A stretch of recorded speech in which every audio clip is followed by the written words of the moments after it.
नमस्कार दोस्तों, स्वागत है आपके अपने यूट्यूब चैनल खुलवे classes for GK and reasoning में।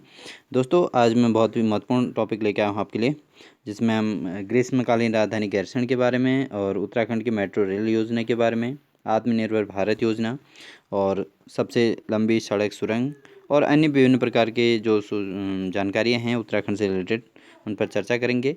जो हमारे समसामयिक हैं, जो लगभग ये 2019 की भी कुछ घटनाएं हैं, कुछ 2020 की हैं और कुछ 2021 की हैं, जो करंट अफेयर में आती हैं। तो चर्चा को आगे बढ़ाते हुए दोस्तों शुरू करते हैं ग्रीष्मकालीन राजधानी गैरसैंण। तो दोस्तों, आप सभी विदित हैं कि हमारे जो अब ग्रीष्मकालीन राजधानी है वो गैरसैंण हो चुकी है, जिसमें 20 जून 2020 को गैरसैंण को उत्तराखंड की ग्रीष्मकालीन राजधानी घोषित करने संबंधी अधिसूचना जारी की गई थी। तो ये अधिसूचना जो है मुख्यमंत्री त्रिवेंद्र सिंह रावत जी द्वारा गैरसैंण को 20 जून 2020 को गैरसैंण को उत्तराखंड की ग्रीष्म राजधानी घोषित की गई थी। इस संबंध में मुख्यमंत्री ने बजट सत्र के दौरान 4 मार्च 2020 को गैरसैंण को राजधानी बनाने की घोषणा की थी। तो उन्होंने ये कहा था कि गैरसैंण जो है अब कंटिन्यूअस लगातार के लिए आपका उत्तराखंड के लिए ग्रीष्मकालीन राजधानी के तौर पर जो है गैरसैंण होगा। इसके अलावा शीतकालीन जो सत्र चलेंगे वो देहरादून में चलेंगे। तो ये जो घोषणा की गई थी 4 मार्च 2020 को, तो 4 मार्च 2020 को गैरसैंण को राजधानी ग्रीष्मकालीन राजधानी बनाने की घोषणा की गई थी। दूसरा टॉपिक हमारा मेट्रो रेल परियोजना। तो दोस्तों, मेट्रो रेल परियोजना के अंतर्गत हमारा आता है मुख्यमंत्री की अध्यक्षता में 11 जून 2020 को देहरादून में हुई unified metropolitan transport authority UMTA की बैठक में उत्तराखंड मेट्रो रेल परियोजना के कॉम्प्रिहेंसिव मोबिलिटी प्लान की मंजूरी दी गई थी। इसके तहत देहरादून शहर में रोपवे प्रणाली, जबकि नेपाली फार्म से विधानसभा कॉरिडोर तथा ऋषिकेश से हरिद्वार तक मेट्रो रेल चलाया जाएगा। तो इसमें यह डिसाइड किया गया था कि देहरादून से होते हुए रोपवे प्रणाली के द्वारा नेपाली फर्म से विधानसभा कॉरिडोर की ओर तथा ऋषिकेश से हरिद्वार तक मेट्रो रेल चलाया जाएगा। तो और हरिद्वार शहर में जो है PRT का निर्माण किया जाएगा। तो ये जो घोषणा की गई थी मुख्यमंत्री की अध्यक्षता में 11 जून 2020 को देहरादून में जो UMTA की जो बैठक हुई थी उसमें यह निर्णय लिया गया था दोस्तों। अगला हमारा टॉपिक है आत्मनिर्भर भारत योजना। तो आत्मनिर्भर भारत योजना के अंतर्गत चूँकि हमारा देश उसमें कोरोना मार्च 2020 से कोरोना के खतरे से जूझ रहा था, और उत्तराखंड में भी कोरोना का जो केस आया था वो 15 मार्च को आया था, 15 मार्च 2020 को आया था। तो इसमें जो है आत्मनिर्भर भारत योजना के अंतर्गत कोरोना के कारण बाहर से आने वाले प्रवासियों और उत्तराखंड में फंसे बाहर के लोगों हेतु 1 जून 2020 से संचालित इस योजना के तहत सरकारी सस्ता गल्ला की दुकानों से प्रति कार्ड 5 किलोग्राम चावल और 1 किलोग्राम चने का वितरण किया गया। तो कोरोना में काल में जब लोग घर से बाहर नहीं निकल पाए थे, तो उस समय लोगों के घर में कैसे व्यवस्थाएं हो, किस प्रकार से मैनेज करें, तो उसके लिए सरकार ने ये सस्ता गल्ला नियम लगाया था, जिसमें प्रत्येक परिवार को, गरीब परिवार को 5 किलोग्राम चावल और 1 किलोग्राम चने का वितरण किया गया, जिससे लगभग 4 लाख लोगों को लाभ पहुंचा था। तो ये जो घोषणा की गई थी, जो ये योजना शुरू की गई थी, ये 1 जून 2020 से शुरू की गई थी दोस्तों, 1 जून 2020 से। अगला टॉपिक हमारा उत्तराखंड मुख्यमंत्री स्वरोजगार योजना। उत्तराखंड मुख्यमंत्री स्वरोजगार योजना 2020, तो इस पर हम चर्चा करते हैं। 28 मई 2020 को मुख्यमंत्री त्रिवेंद्र सिंह रावत जी ने राज्य के उद्यमशील व प्रवासी उत्तराखंडियों को रोजगार के लिए प्रोत्साहित करने के उद्देश्य से मुख्यमंत्री स्वरोजगार योजना का शुभारंभ किया था दोस्तों। तो 28 मई 2020 से, क्योंकि कोरोना के कारण हमारे उत्तराखंड में बहुत सारे लोग जो बाहर जॉब करते थे उनकी नौकरियां छूट चुकी थी, कंपनियां अधिकांश तो बंद हो चुकी थी या उनको हटा दिया गया था। तो ऐसी स्थिति में लोग अपने गाँव की ओर लौट आए थे। तो इस पर जो है हमारे मुख्यमंत्री त्रिवेंद्र सिंह रावत जी ने इस पर अपनी कमेटी के साथ डिस्कशन करने के बाद इन्होंने उद्यमशील और प्रवासी उत्तराखंडियों को स्वरोजगार के लिए प्रोत्साहित करने के उद्देश्य से मुख्यमंत्री स्वरोजगार योजना की शुरुआत की थी। इस योजना में विनिर्माण क्षेत्र में 25 लाख रुपये और सेवा क्षेत्र में 10 लाख रुपये तक की परियोजनाओं पर 20 से 25% सब्सिडी के साथ ऋण देने की व्यवस्था की गई है। तो इस योजना के अंतर्गत उन्होंने जो लोग जो बाहर से आए हुए थे और कोई जो अपना कारोबार खोलना चाह रहे थे, तो उन्हें 25 लाख रुपये या और सेवा क्षेत्र में 10 लाख रुपये तक की परियोजनाओं पर 20 से 25% की सब्सिडी यानी कि छूट पर ऋण देने का की व्यवस्था की थी। लेकिन ये योजना जो थी वो उनके लिए थी जो नए योजनाओं का निर्माण कर रहे हों, यानी कुछ न कुछ कारोबार खोल रहे हों। अगला टॉपिक हमारा सबसे लंबी सड़क सुरंग। तो सबसे लंबी सड़क सुरंग पर हम चर्चा करेंगे। तो ऋषिकेश धरासू आलवेदर हाईवे पर टिहरी जिले के चंबा कस्बे के नीचे ऑस्ट्रेलियन तकनीकी से बनाए गए राज्य के सबसे लंबे 440 मीटर सड़क सुरंग का 25 मई 2020 को केंद्रीय सड़क परिवहन मंत्री नितिन गडकरी ने वीडियो कॉन्फ्रेंसिंग के माध्यम से उद्घाटन किया था। तो देखिए दोस्तों, 25 मई 2020 को जब कोरोना की स्थिति बहुत गंभीर चल रही थी भारत में, तो उस समय उत्तराखंड में Rishikesh Dharasu all weather highway पर टिहरी जिले के चंबा कस्बे के नीचे ऑस्ट्रेलियन तकनीकी से बनाए गए राज्य के सबसे लंबे जो सड़क सुरंग है राज्य का 440 मीटर का ये सुरंग है को 25 मई 2020 को केंद्रीय सड़क परिवर्तन मंत्री जो हैं केंद्रीय सड़क परिवर्तन मंत्री जो हैं नितिन गडकरी जी के द्वारा वीडियो कॉन्फ्रेंसिंग के माध्यम से इस सुरंग का उद्घाटन किया गया था। 25 मई 2020 को इसका उद्घाटन किया गया था। सबसे लंबी सड़क सुरंग, उत्तराखंड की सबसे लंबी सड़क सुरंग जो है 440 मीटर, ये सड़क के नीचे ये सुरंग बनाई गई है दोस्तों। इसका उद्घाटन जो किया गया था नितिन गडकरी जी द्वारा किया गया था और ये किया गया था 25 मई 2020 को। यह सुरंग 10 मीटर चौड़ी है। तो इसकी चौड़ाई जो है 10 मीटर है, लेकिन लंबाई जो है 440 मीटर है दोस्तों। इस टनल के बन जाने से गंगोत्री और यमुनोत्री यात्रा में सहजता आएगी और चंबा कस्बे को जाम से मुक्ति मिलेगी। क्योंकि चंबा जो कस्बा है वहाँ पर रोड का चौड़ीकरण ना होने के कारण, अधिक चौड़ी रोड ना होने के कारण वहाँ पर अधिकांशतः जाम की वजह से समस्याएं झेलनी पड़ती हैं यात्रियों को। तो ऐसी स्थिति में अब ये सुरंग बनने से काफ़ी इसे निजात मिलेगी और गंगोत्री और यमुनोत्री यात्रा में इसे सहजता मिलेगी। अगला टॉपिक है दोस्तों मेजर सुमन गवानी।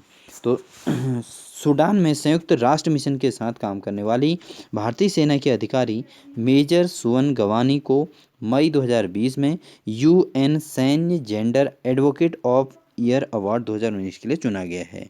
मेजर सुमन गवानी को मई 2020 में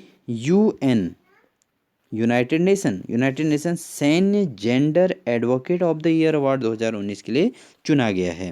पहली बार किसी भारतीय सैनिक को यह पुरस्कार मिला है। गवानी मूल रूप से टिहरी जिले के पोखर गांव में की रहने वाली है।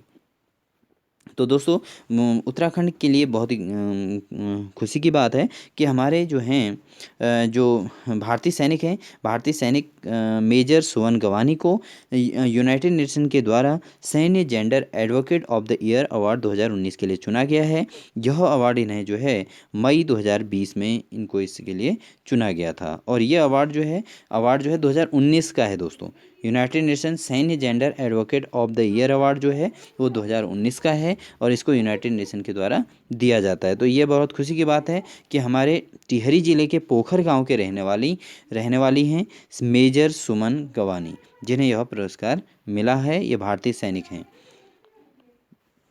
अगला टॉपिक है दोस्तों हमारा लिपुलेख पास आपने सुनाई है। पिथौरागढ़ की जिले में चीन सीमा तक पहुंच हेतु निर्माणाधीन 3 सड़कों में से एक ब्यास घाटी में 2003 से निर्माणाधीन गर्वाधार से लिपू लेक जो दर्रा है तक 80 किलोमीटर लंबी सड़क का 8 मई 2020 को रक्षा मंत्री राजनाथ सिंह ने वीडियो कॉन्फ्रेंसिंग के माध्यम से उद्घाटन किया।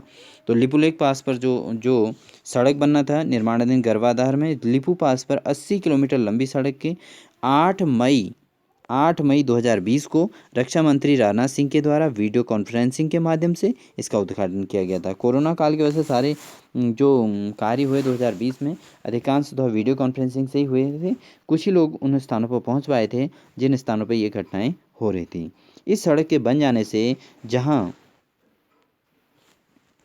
आईटीबीपी और सेना के बॉर्डर तक पहुंच आसान हो जाएगी। हमारी जो सैनिक हैं भारत तिब्बत सीमा पुलिस आईटीबीपी और उसके अलावा जो सेना के बॉर्डर के हमारे सीमा सुरक्षा बल आदि के जो जवान हैं वो वहां बहुत आसानी से पहुंच सकेंगे। वहीं कैलाश मानसरोवर यात्रा भी सुगम हो जाएगी। तो ये सब कुछ करने से क्या हुआ कि हमारे कैलाश मानसरोवर यात्रा भी सुगम हो जाएगी।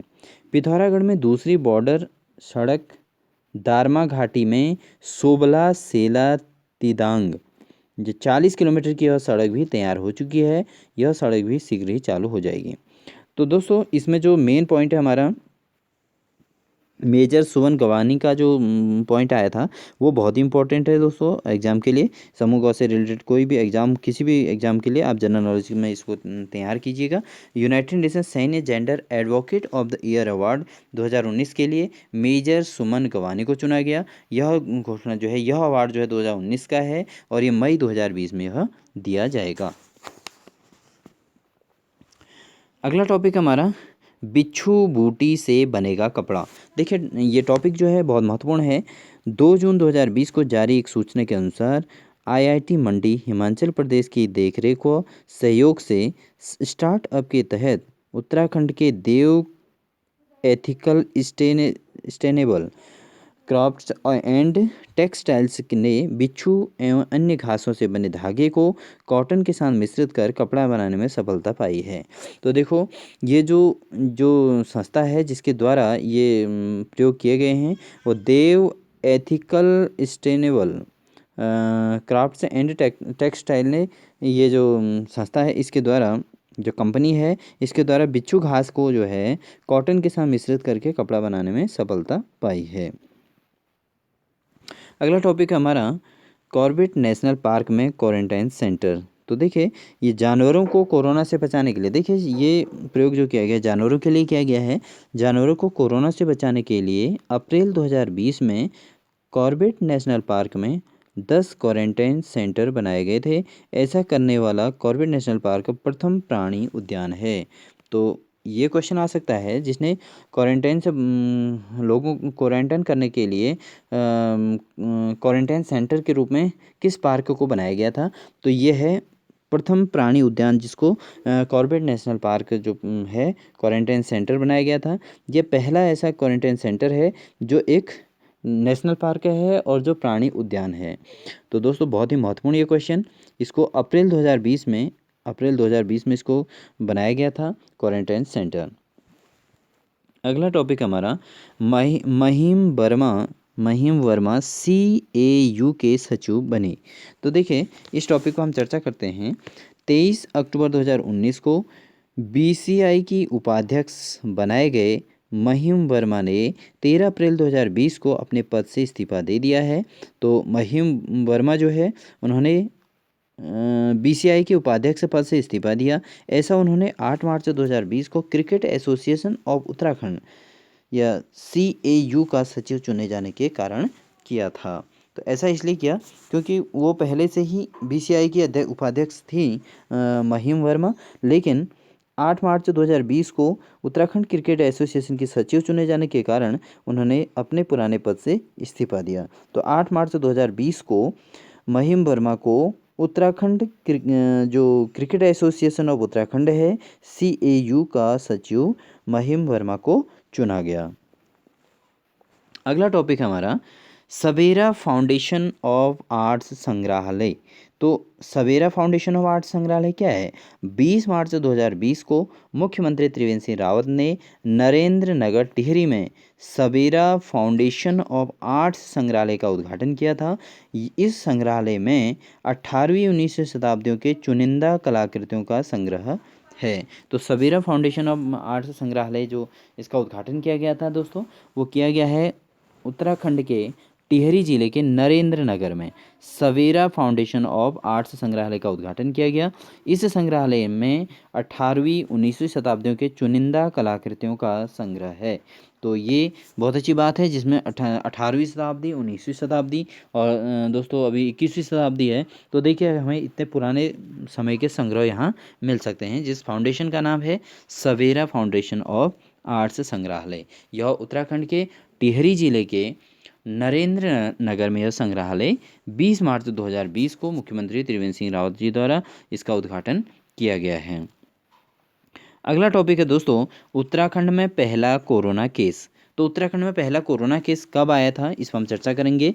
उत्तराखंड, चूंकि पूरा देश कोरोना से जूझ रहा था, तो उत्तराखंड में भी कोरोना का जो पहला मामला आया था वो आया था 15 मार्च 2020 को देहरादून में प्रशिक्षु यानी कि जो ट्रेनिंग आईएफएस ऑफिसर में आया था। तो आईएफएस ऑफिसर जो थे ये ट्रेनिंग करने के लिए विदेश गए थे। तो विदेश से ये ट्रेनिंग करके आए थे, जिस कारण से इनको वहाँ से कोरोना के सिम्टम आ गए थे। और 15 मार्च 2020 को उत्तराखंड में देहरादून में पहला कोरोना केस आया था दोस्तों। अगला टॉपिक हमारा प्लास्टिक बैग पर। तो प्लास्टिक बैग, चूँकि आप जानते ही हैं प्लास्टिक बैग कितना प्लास्टिक बैंक का क्या मतलब है। आईआईपी व गति फाउंडेशन के बीच हुए समझौते के तहत दून में 4 नवंबर 2019 से 12 मार्च 2020 तक 11 प्लास्टिक बैंक स्थापित किए जा चुके हैं। समझौते के अनुसार गति फाउंडेशन द्वारा भारतीय पेट्रोलियम संस्थान आईआईपी को ऐसा प्लास्टिक कचरा उपलब्ध करना है जिससे आईआईपी में स्थापित संयंत्र में डीजल बनाया जा सके। तो यहाँ पर दोस्तों इनका जो मेन एम है वो ये है, गति फाउंडेशन के द्वारा वो चाहते हैं कि प्लास्टिक बैंक के द्वारा, जिससे प्लास्टिक के जो कचरा है, इस कचरे से को आईआईपी में स्थापित करके संयंत्र में इसके द्वारा क्या बनाया जाए, डीजल बनाया जाए। तो प्लास्टिक के द्वारा डीजल बनाने के लिए इस समझौते को आईआईपी और वो गति फाउंडेशन के द्वारा इसको 4 नवंबर 2019 से 12 मार्च 2020 तक 11 प्लास्टिक बैंक स्थापित किए जा चुके हैं, जिसका मकसद है कि प्लास्टिक के कचरे के द्वारा प्लास्टिक के कचरे को यूज़ करते हुए उसे डीजल बनाया जाए। अगला टॉपिक है दोस्तों, तासी व नुंगसी को नारी शक्ति पुरस्कार। देखिए महिला जो दिवस है, अंतर्राष्ट्रीय महिला दिवस के अवसर पर 8 मार्च 2020 को राष्ट्रपति को रामनाथ कोविंद ने विश्व की 10 दुर्गम चोटियों को फतह करने वाली दून की जुड़वा बहनों, तो देहरादून की जुड़वा बहनें थी तासी व नुंगसी। दोस्तों नाम बिल्कुल याद करना पड़ेगा क्योंकि नाम थोड़ा टफ है। तो दोनों जुड़वा बहनें हैं ये, क्योंकि इन्होंने 10 दुर्गम चोटियों में फतह की थी। तो इन दोनों जुड़वा बहनों को, तासी व नुंगसी को, नारी शक्ति पुरस्कार 2019 से सम्मानित किया गया। तो बहुत अच्छी बात है, क्योंकि ये महिलाओं ने अंतर्राष्ट्रीय महिला दिवस के तौर पे 8 मार्च 2020 को रामनाथ कोविंद जी के द्वारा 10 दुर्गम चोटियों में फतह करने वाली दून की जुड़वा बहनें, देहरादून की जो जुड़वा बहनें थी तासी और नुंगसी को नारी शक्ति पुरस्कार 2019 से सम्मानित किया गया। और यह पुरस्कार इन्हें जो है, पुरस्कार 2019 का था, लेकिन ये पुरस्कार इन्हें 8 मार्च 2020 को अंतर्राष्ट्रीय महिला दिवस के उपलक्ष्य में इनको दिया गया था। तो ये दोनों बहनों का नाम है, जुड़वा बहनों का नाम तासी और नुंगसी। तो तासी और नुंगसी याद रखना है दोस्तों आपको। अंतिम क्वेश्चन है दोस्तों, गैरसैंण में आयोजित बजट सत्र के दूसरे दिन 4 मई 2020 को मुख्यमंत्री त्रिवेंद्र सिंह रावत, जो कि राज्य के वित्त मंत्री, ने 53,526.97 करोड़ रुपए का कर मुक्त तथा 49.66 करोड़ रुपए का राजस्व अधिवेशन बजट पेश किया था। तो ये गैरसैंण विधानसभा में जो बजट पेश किया गया था दोस्तों, इसमें जो है 53,526.97 करोड़ रुपए का बजट पेश किया गया था। ये किया गया था आपका 2020 के लिए, सेशन 2020 के लिए। अभी जो है, अब ये 21 के लिए नया जो है बजट रिलीज हो चुका है दोस्तों। नए सत्र के लिए जो बजट 2021-22 के लिए जो बजट किया गया है, वो बजट है 57,400 करोड़ रुपए का। त्रिवेंद्र सिंह रावत चूँकि बतौर वित्त मंत्री भी हैं उत्तराखंड के, इन्होंने ग्रीष्मकालीन राजधानी गैरसैंण में यह बजट पेश किया है। और तो नया बजट जो है 2020-21 के लिए जो बजट है वो है आपका 57,400 करोड़ रुपये। तो दोस्तों ये थी हमारी आज की अपडेट।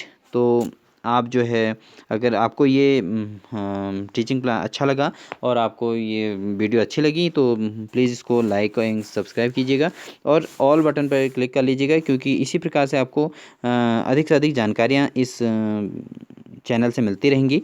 तो आप इसको लाइक कीजिए, सब्सक्राइब कीजिए और अपने दोस्तों में शेयर भी कीजिए और इसको सब्सक्राइब ऑल कर लीजिएगा दोस्तों, जिससे आपको अन्य अपडेट भी लगातार मिलते रहेंगी। धन्यवाद।